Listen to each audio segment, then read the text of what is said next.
All right, hello everyone. Welcome to lesson 1.4 about the squeeze theorem and doing some limit practice in a couple different ways, looking at vertical asymptotes and a few other things. Like the last video, I'll be working through this lesson. I might ask you to pause it. There might be questions for you to respond to. There's also going to be something for you to turn in on Google Classroom that is part of the lesson, so please be on the lookout for that. And make sure you work all the way through the whole Nearpod even after you have finished this video. All right? So what I would like you to do at the beginning here is take a few minutes to do that do now. I want you to evaluate each of the limits. If the limit is infinite, I do want you to state whether or not the limit does go to infinity or negative infinity, and then answer the questions that will pop up on the video as a little check-in, please. All right? Go ahead and do that now.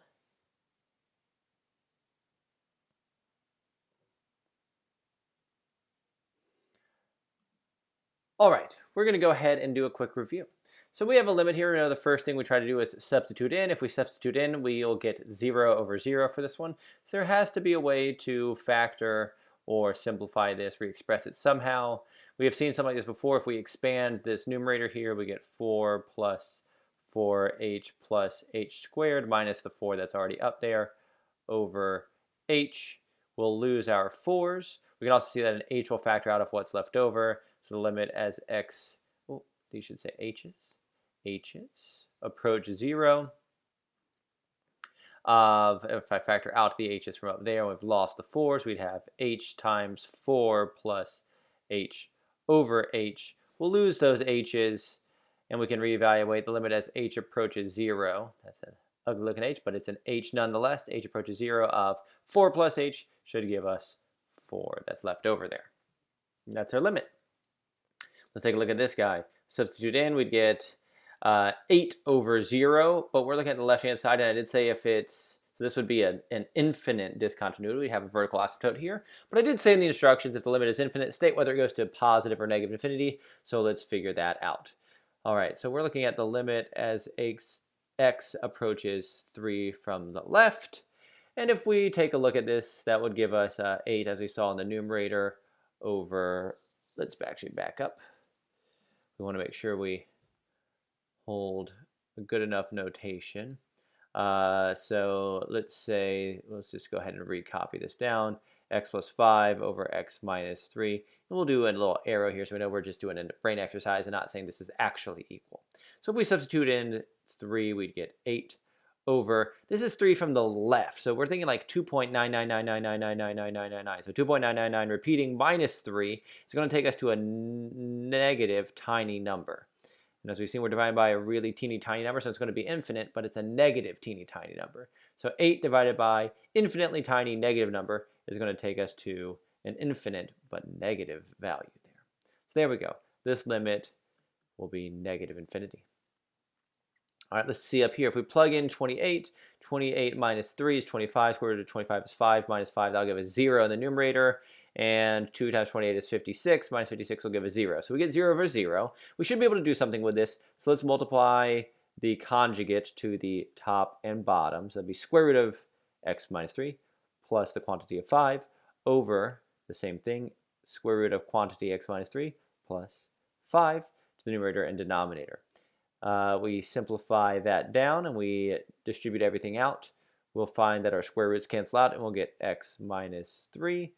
Because this is now a difference of squares, we will lose the middle term there. So square root of that times that minus the same thing will cancel out. So all we're left with is negative 5 times 5. So that'll be minus 25. If you need help with multiplying by conjugates and simplifying, let me know and I will send stuff your way. Over, so I just FOILed everything out. If you do, you take the time, you'll get this. Over the quantity, I'm just going to leave quantities down here. Oftentimes it's better not to actually simplify the other part that doesn't cancel out or doesn't simplify nicely. So I'm just going to kind of leave this whole mess of stuff down here, not worry about simplifying things. So what does that leave me with? X minus 3 minus 25 will give me the limit as x approaches 23 of x minus 28. And now I'm starting to actually see something here. X minus 28. 2x minus 56. If I factor out that 2, I'd have x minus 28 left over there. And then the square root of x minus 3 plus 5 will remain down there. What's nice about this then is we will lose our x minus 28, and we'll be left with the limit as x approaches, why did I put 23? I got to be really careful here. There we go. X minus 28 of what's left on top, 1 over 2 times the quantity square root of x minus 3 plus 5. All right, now that we've canceled out the problem part, we can substitute in our 28, and that'll lead us to our final answer, which is 1 over 2 times, when I plug in 28, that'd be a square root of 5 plus 5, so that would be 10, which will give us 1/20. All right, cool. So there we go. There's our responses to the do now. Hopefully you were able to get those, and if not, you can now see. All right. Just touching base there on making sure we know how to evaluate limits using our different tools. Okay. Cool. Let's take a look at a new idea for today. It's called the squeeze theorem. All right. The squeeze theorem formally says something that actually seems at first kind of confusing, but when we dig into it, you'll see that it actually is fairly intuitive. So let's say that I, this is capital I, is an interval, some interval, all right, that happens to have a point, let's call it point A, as a limit point. And let's let g, f, and h be functions that are defined on that interval, except maybe not at A itself. As we know, we can have holes and stuff and still have limits. Suppose that for every x in I, so for every x value on that interval that is not equal to A, we have this. We have that g of x is going to be less than or equal to f of x, is going to be less than or equal to h of x. So let's say that for every x value that this is true. In other words, f of x is kind of stuck between g and h. Let's also suppose that we know that the limit as x approaches a of g of x equals the limit as x approaches a of h of x, and we know what that limit value is. It's some L.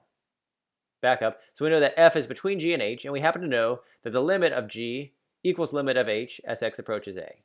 So in other words, we know the limits of these two. Then what can we conclude?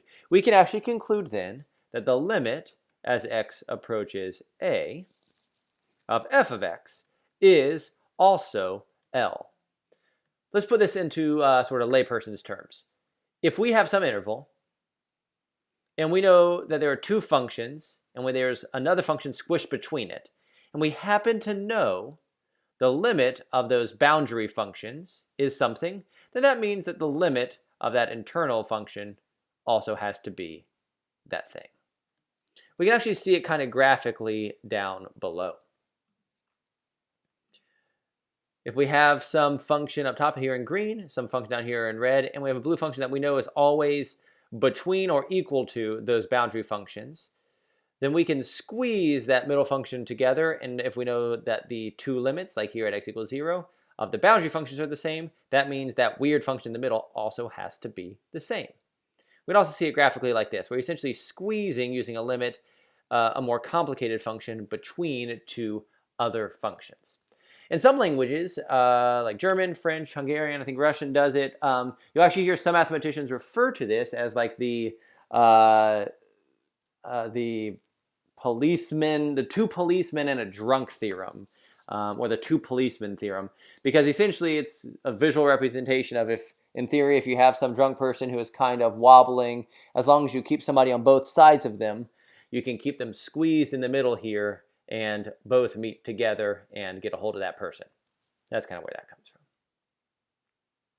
Let's take a look at my example label got pushed up here somehow. Sorry about that. Let's look at some examples of how we can actually do this in practice. Okay.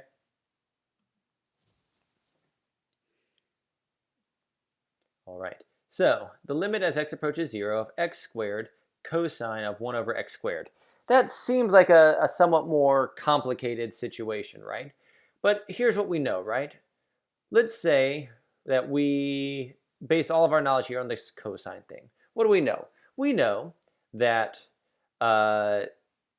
cosine, right? Ooh, if I can spell cosine correctly, that the cosine of x is going to be less than or equal to 1 and greater than or equal to -1, right? We can agree on that. That's fairly straightforward, right? Well, if that's true, can't we also say that if we made that the cosine of 1 over x, that would also be true? Because the argument here doesn't really change the boundaries of the general cosine function, right? No matter what x value I put in here, cosine is limited by -1 and 1. All right, that's kind of nice. Notice we're starting to get up here the part of the expression of this limit that we're looking for. Okay, let's take it one step farther. Well, we know that the cosine, and then we can make this cosine of 1 over x squared, right? And it'd still be the same, because cosine is still limited by -1 and 1. Does not matter the argument.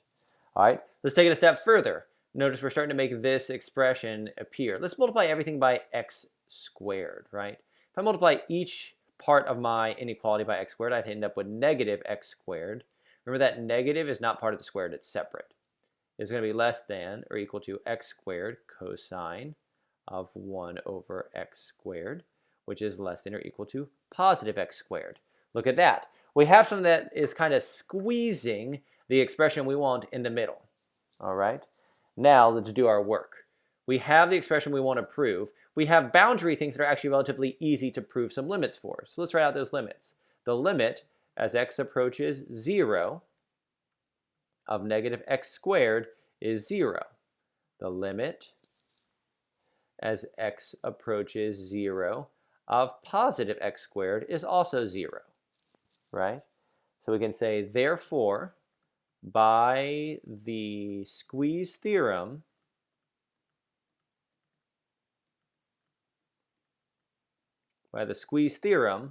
the limit as x approaches 0 of x squared cosine of 1 over x squared is 0. So there's the goal. We want to start off with something we know. We work it using algebra until we have an expression, a squeezed expression that looks like the expression we're trying to evaluate the limit of. Evaluate the limits at the endpoints, and then conclude by the squeeze theorem then that internal part also has to have the same limit. In this case, 0. Cool. You could also confirm graphically, but we don't always have that as an option.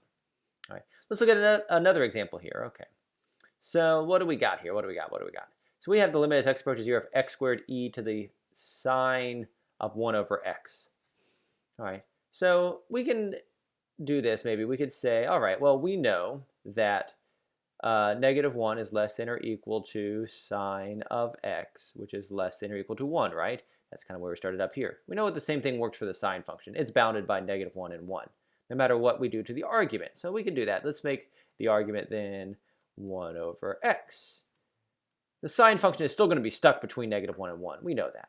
All right, but this is e to the sine of x. Okay, so let's raise everything to the e. This will be e to the -1. It's going to be less than or equal to e to the sine of 1 over x. It's less than or equal to e to the first power. I'm not going to write e to the first power because it's just e. All right. Look, we're getting pretty close to our limit expression here. I'll keep going. Draw this over here.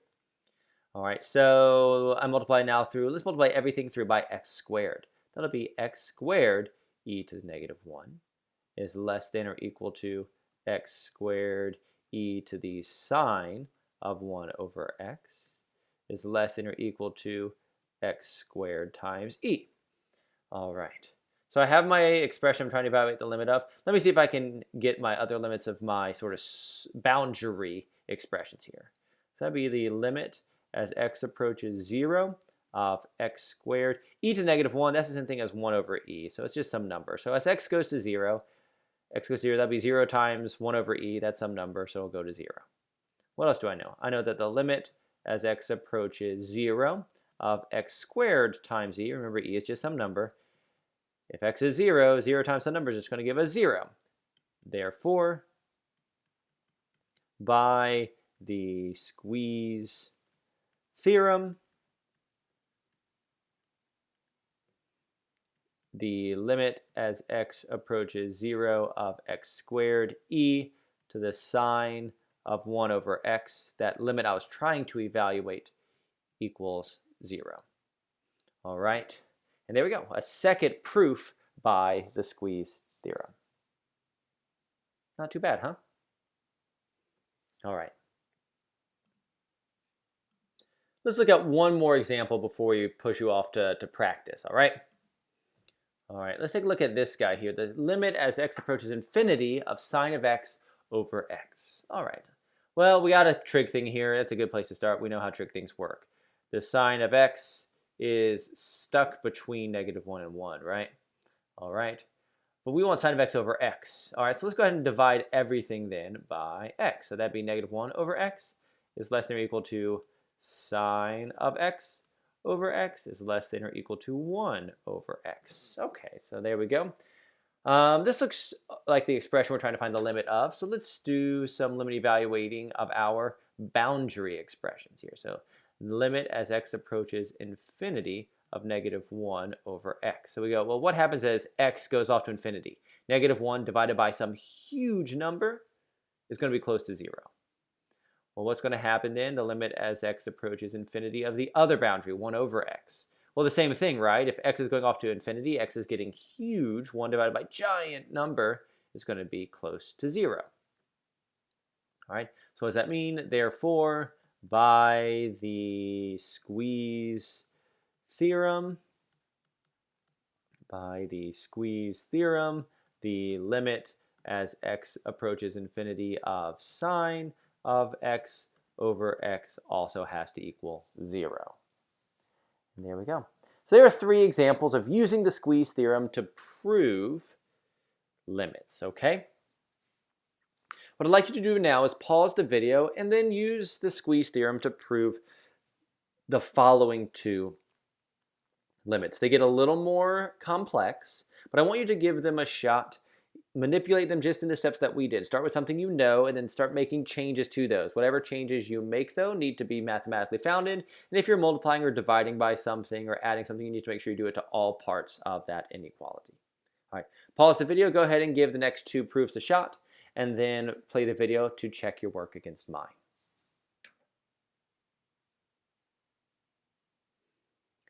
All right, let's take a look.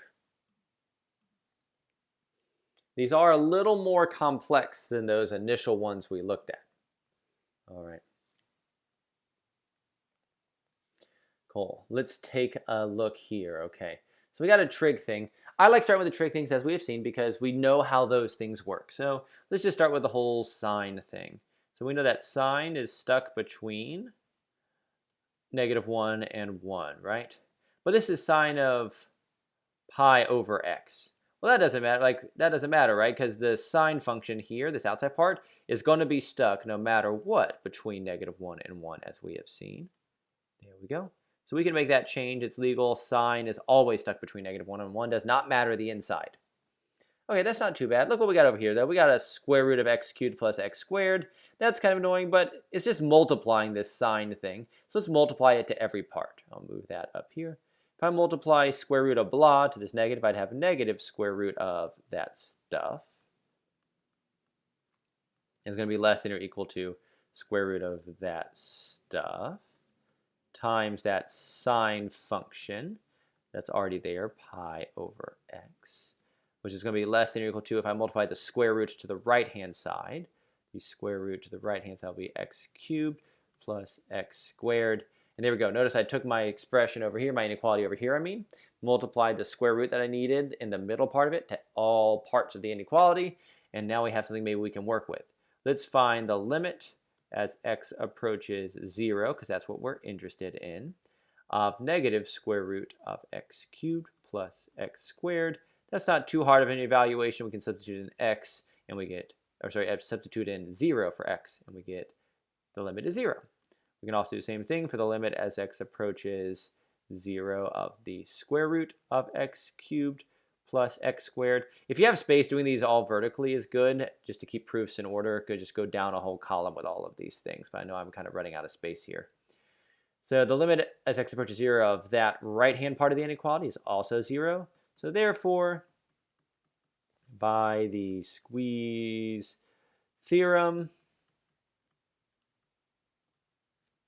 the limit as x approaches 0 of the square root of x cubed plus x squared times the sine of pi over x is also going to be 0, right? That thing that's trapped in between the two limits we already found.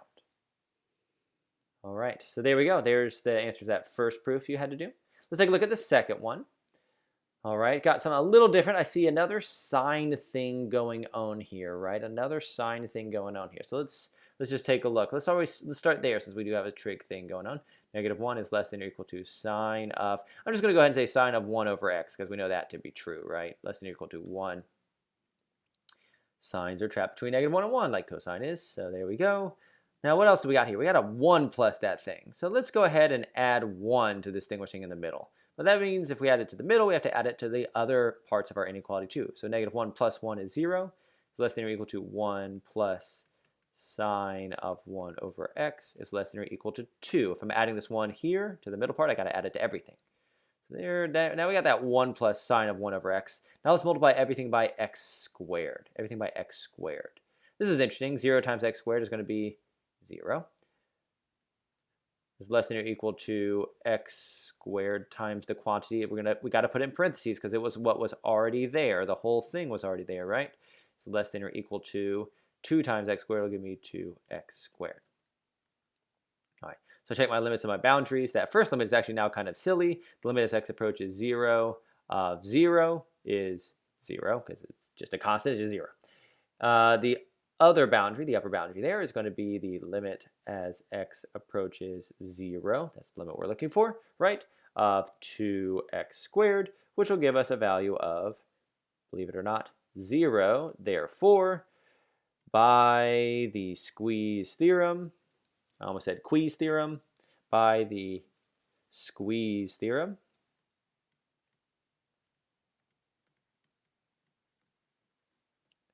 we have the limit as x approaches 0 of x squared times the quantity 1 plus sine of 1 over x is going to be equal to 0 as well. And hooray, squeeze theorem. All right.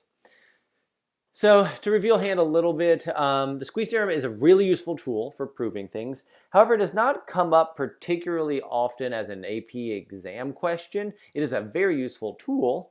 When it does come up, it is often kind of obvious and mixed in with some other things, though. It's usually obvious because you get these statements about things being less than or equal to other things and stuff stuck between other things. We're not going to look at any like example squeeze theorem questions from actual exams right now because as we dig deeper into calculus, we'll have time to take a look at all sorts of those things and apply our knowledge in new ways there. But hold in the back of your mind, it is a really useful limit tool.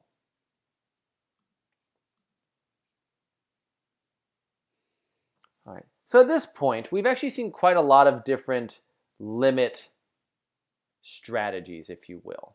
What I would like you to do is list the limit strategies and techniques we have learned so far. I want you to put those in your my list here. And then after you're done with that, I'll reveal what the master list I've created is, okay? So go ahead and pause the video. List out as many different strategies for evaluating limits from equations and expressions as we have learned. How many can you name? Pause and go.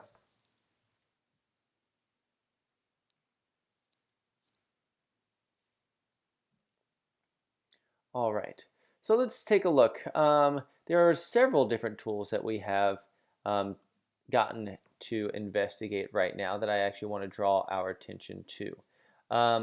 Let's start with, let me make sure I have the right tool that I want to use.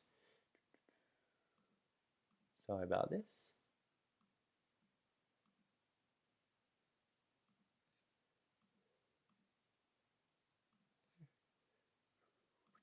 Bring that back. Okay, there it is. All right.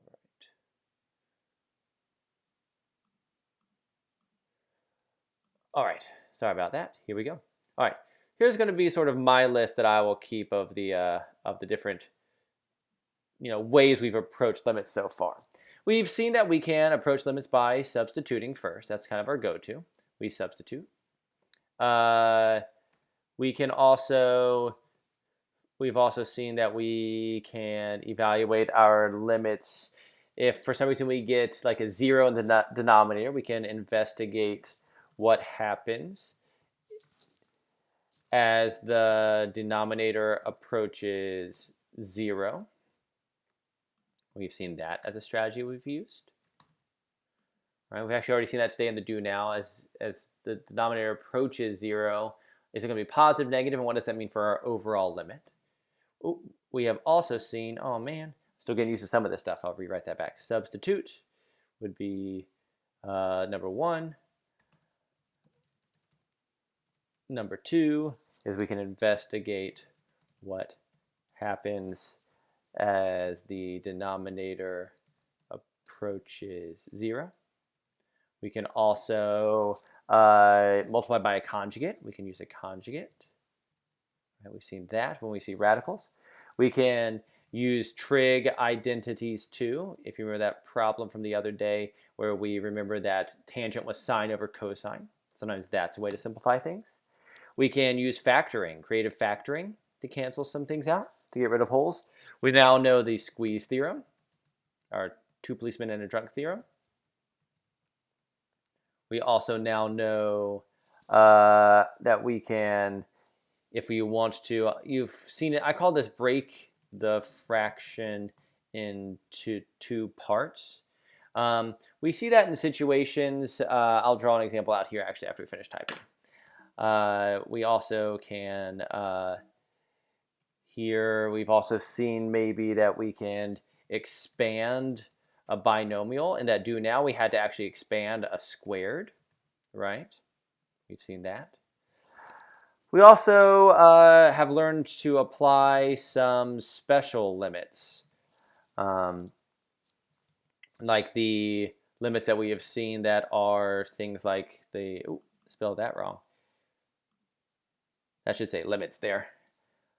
We've seen special limits like the limit as x approaches 0 of the absolute value of x over x, which does not exist. We can apply that kind of knowledge too, for apply some special limits.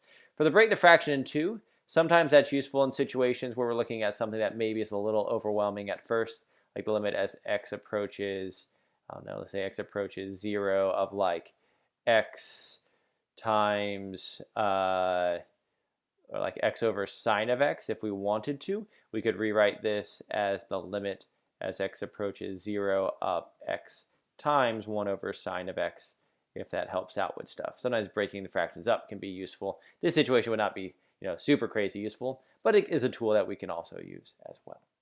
So we have kind of 9 different things that we've looked at and seen that can be useful for breaking up.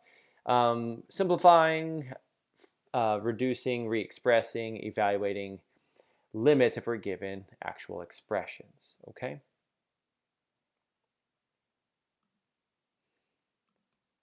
So let's take a minute to actually do something with this.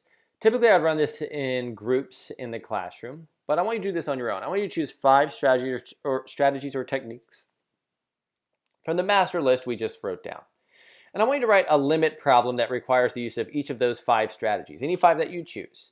Then evaluate each limit using the necessary strategy. In other words, I think you should just think about this as you being the teacher. Let's say you're writing some problem for the test that uses 5 of those strategies above. I want you to write the limit problem, create the test problem, and then actually evaluate and solve it using the necessary strategy.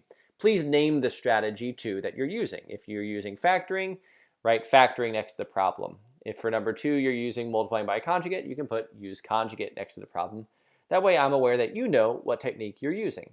Also ensure that these are AP level questions and not like trivial things. For example, don't just put limit as x approaches 0 of x equals 0.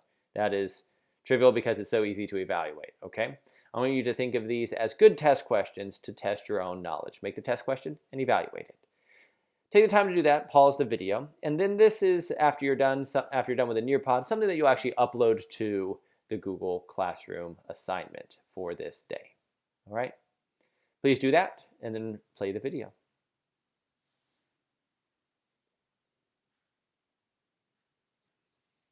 All right, hopefully you've written out your 5 strategies and techniques, five problems using 5 different strategies and techniques from the master list above and solved those. At the end of this Nearpod, please upload those to the assignment on Google Classroom. I want to see what you did. All right. One last thing for today I want to sort of tease as we get deeper into this whole idea of limits. And that is limits that approach at a specific point that approach positive or negative infinity, we have seen are called vertical asymptotes. Those are things in graphs where we have these big breaks. Is a T in there? Don't forget that. Asymptotes are called vertical asymptotes. And those are places in the graphs. That was certainly not a straight line, Markwalter. Get it together. That was not either. Wow, having a rough time. Third time's the charm. We'll go with whatever I got. Good enough. All right. Are places in the graph where our graph splits and moves off either in a positive infinity or negative infinity direction like that, right? Those are vertical asymptotes. So in this exercise, I want to do an example. I want you to find the vertical asymptotes, and I want you to describe the behavior of each function to the left and to the right of each vertical asymptote using limit notation. So in this case, I would say that the limit as x approaches, we can call this -1, from the left approaches infinity, and the limit as x approaches -1 from the right approaches negative infinity. Let me show you an example here. Vertical asymptotes we always can identify because they are what makes the denominator and only the denominator of a rational function 0. So I could rewrite this rational function as x squared over the denominator factors into x, will this be x minus 4, x plus 1. So it looks like I have 2 vertical asymptotes here. One vertical asymptote will be at, I'm going to call it VA, at x equals 4, because that will make the denominator 0 but not the numerator, and x equals -1. Once you've identified the vertical asymptotes, your job is to figure out, hey, what's going to actually happen at each of those vertical asymptotes. So this is a little time consuming, but I want you to go through this process. We can say, let's start with x equals 4. Let's first figure out what happens to the limit as x approaches 4 from the left of this function. All right, we got to start with that. X squared over x minus 4 times x plus 1. All right, 4 from the left. Okay, so if I plug in 4 from the left, I'm going to get something like, I'm going to use an arrow here because this is just me sort of brain thinking, not actually saying things are equal. That'll make the numerator about 16.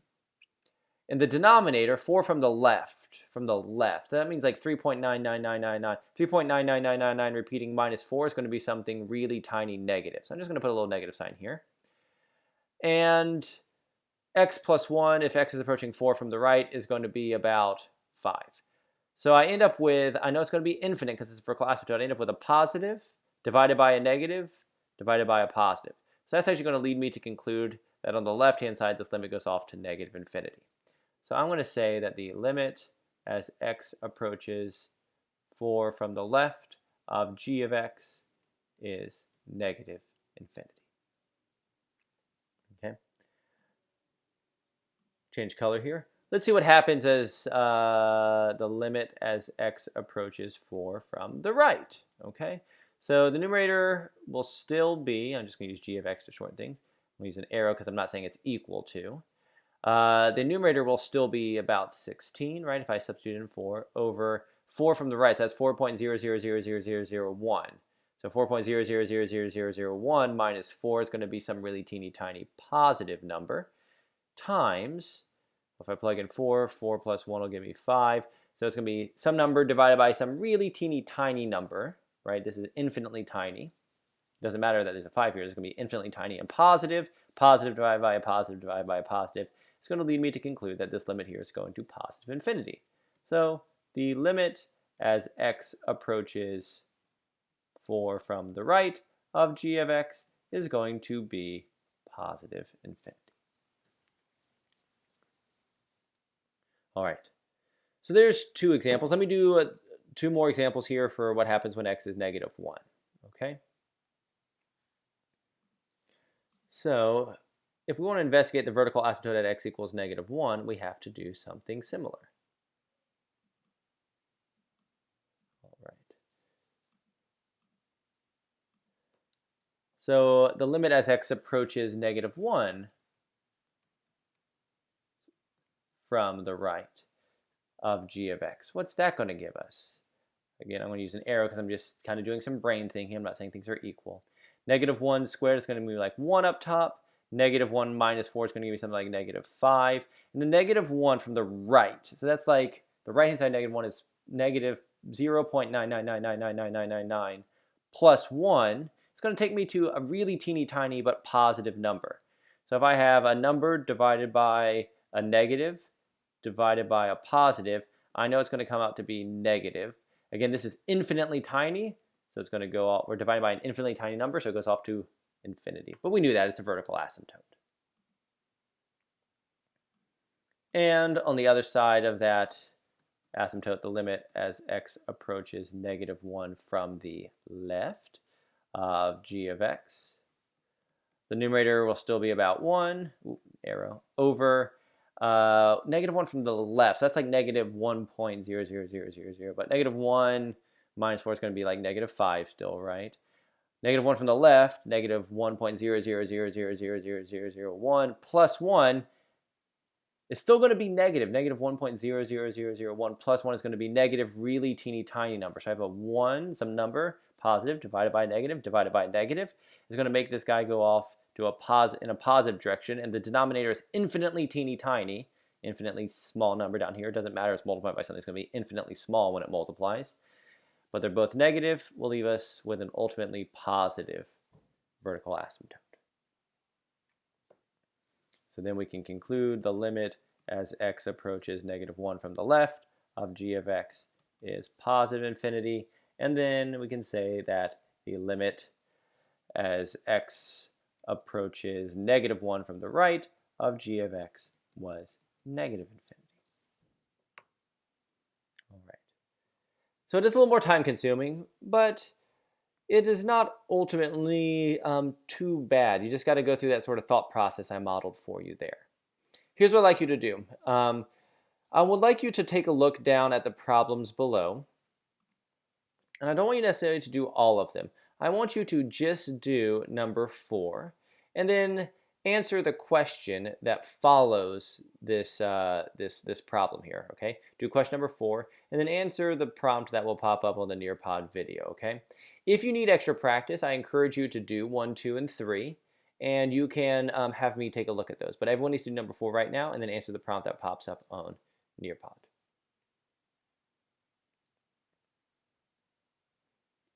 All right.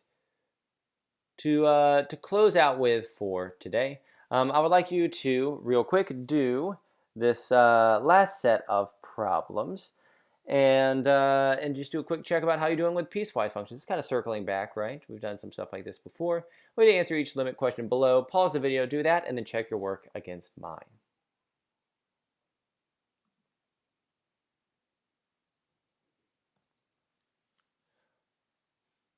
All right.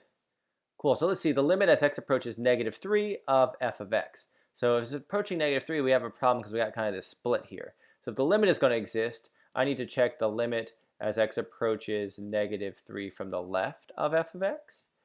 And from the left is going to be this part. So -3 squared plus 3 is going to give me 12.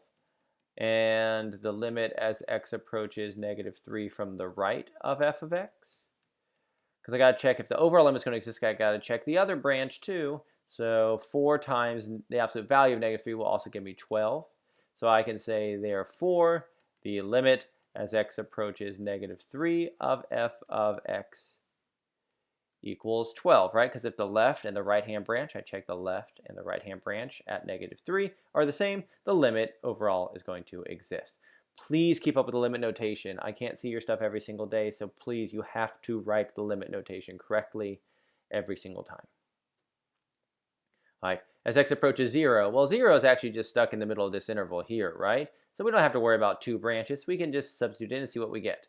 The limit as x approaches 0 of 4 times the absolute value of 0 is 0. Not too bad. All right. Now x approaches 2, though, we have to do some thinking about, because 2 is another one of our breaking points here on our piecewise function. 2 on the left is over here. 2 on the right is 2x plus 1. So if I want to evaluate this like last time, I need to check my left and my right-handed limit. Limit as x approaches 2 from the left, that'd be this branch up here, is going to be, what's that, of f of x, is going to be 2 times 4, which is 8. The limit as x approaches 2 from the right of f of x equals, for the right-hand branch is down here, 2x plus 1, so I'm going to plug in 2. That'd be 4 plus 1. It's going to be 5. I can say because the limit as x approaches 2 from the left of f of x, and you have to write it out this way, because the left-hand limit like that does not equal the limit as x approaches 2 from the right of f of x, the limit as x approaches 2 of f of x does not exist. You got to write it out this way. You can say equals does not exist if you really want to. There we go. Cool. So at this point, what I would like you to do is, after you're done with this video, you need to go ahead and finish the Nearpod. You'll see that there is an exit ticket for you to take to check your understanding of today, and some optional homework. Remember, you really should do the optional homework assignments. The answers will be posted online. Really, if you want to master this course and be ready for your next math courses, you need to take the time to practice this, please. All right? Please make sure you finish the Nearpod, and be sure at the end to go and turn in that part of this lesson on that Google Classroom assignment too. All right, take care, everybody.